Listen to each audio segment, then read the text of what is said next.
বাতাসে নড়ে। Breaking news, Apu Biswas গ্রেফতার, কিন্তু জামিনও পেয়ে গিয়েছে। একটি নিউজ দেখলাম, নিউজে লেখা আছে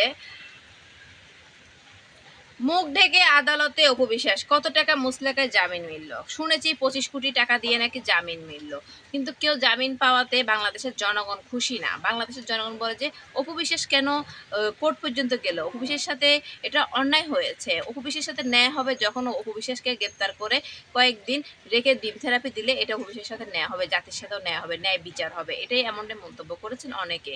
অপু বিশ্বাস এমন একজন পার্সন যে মানে যখনই মামলা খেয়েছেন বা হাজতে গ্রেপ্তার হচ্ছেন না, সবাই শুধু দোয়া করেছে এই মহিলাকে কেন গ্রেপ্তার করা হচ্ছে না, এই মহিলা কেন বেঁচে যাচ্ছে।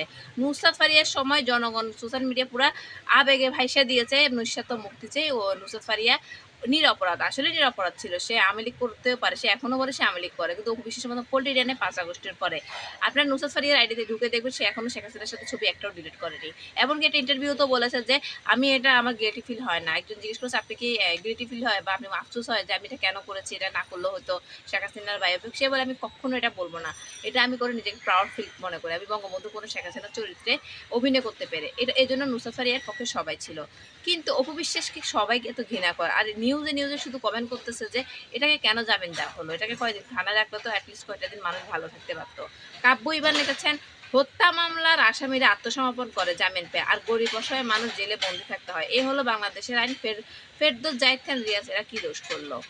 তারপরে এখানে কালো রং লিখেছেন এটাকে হাজতে রাখা উচিত, কারণ আওয়ামী লীগের সাথে মিলে খারাপ কাজ করেছে, এই মহিলা জামিন না দেওয়া উচিত ছিল। এই মহিলা হচ্ছে ধর্ম ব্যবসায়ী, হিন্দু হয়ে বোরখা পরে আবার কোরবানিও দেয়। আমার মনে হয় যে এটার জন্য একটা মামলা দেওয়া উচিত, আমি মনে করি অ্যাটলিস্ট গ্রেপ্তার করা উচিত, থানায় রাখা উচিত এই মহিলাকে। এটা তিলোত্তমা নামানা লিখেছেন অপু বিশ্বাসকে গ্রেপ্তার করে রিমান্ডে নেওয়া উচিত, কারণ অপু বিশ্বাস বিগত সরকারের আমলে ইন্ডিয়া হাইকমিশনের সকল প্রকার অনুষ্ঠান প্রোগ্রামে বিষয়ে অংশগ্রহণ নিয়েছিল। অপু বিশ্বাস হচ্ছে রয়ের এজেন্ট, এমনকি এখন অনেক পলাতক নেতাকর্মীর সাথে নিয়মিত যোগাযোগ হয়। অপু বিশ্বাসের ভক্তরা বলে অপু বিশ্বাসের নাকি একটা বালও কেউ ছিঁড়তে পারবে না, কারণ অপু বিশ্বাসের বাল ছিঁড়ারও ক্ষমতা নাকি ইউনুস সরকারের নেই, কারণ অপু বিশ্বাস নাকি সব দিক থেকে ম্যানেজ করে চলেন। তো অপু বিশ্বাস কেন এখনো গ্রেপ্তার না করে জামিন দিচ্ছে? 25 কোটি টাকা হচ্ছে টাকার বিনিময়ে, হয়তো এই জন্য এই টাকাটা বাংলাদেশের কোনো কাজে ভালো কাজে লাগাবে ইউনুস সরকার, তাই জন্য হয়তো। যাই হোক, অপু বিশ্বাসকে গ্রেপ্তার করেছে, গ্রেপ্তার এখনো করেনি, নিজে কিন্তু অনেক চালাক। অনেকদিন আগে সে আত্মসমর্পণ করে মুচলেখা দিয়ে কিছু টাকা দিয়ে জামিন এসেছে, আবার কিন্তু কোর্টে গিয়েছে জামিনের জন্য, আবার জামিনের জন্য, কারণ তার ডেট আসলে কোর্ট কাছারি আদালত পুলিশের সম্পর্কে আমার আইডিয়া নাই।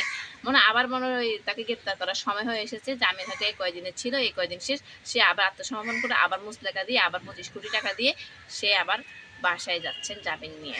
কিন্তু বাংলাদেশের জনগণ বলতেছে এটা হাজতে রাখা উচিত, এটা জামিন দেওয়া উচিত হয়নি।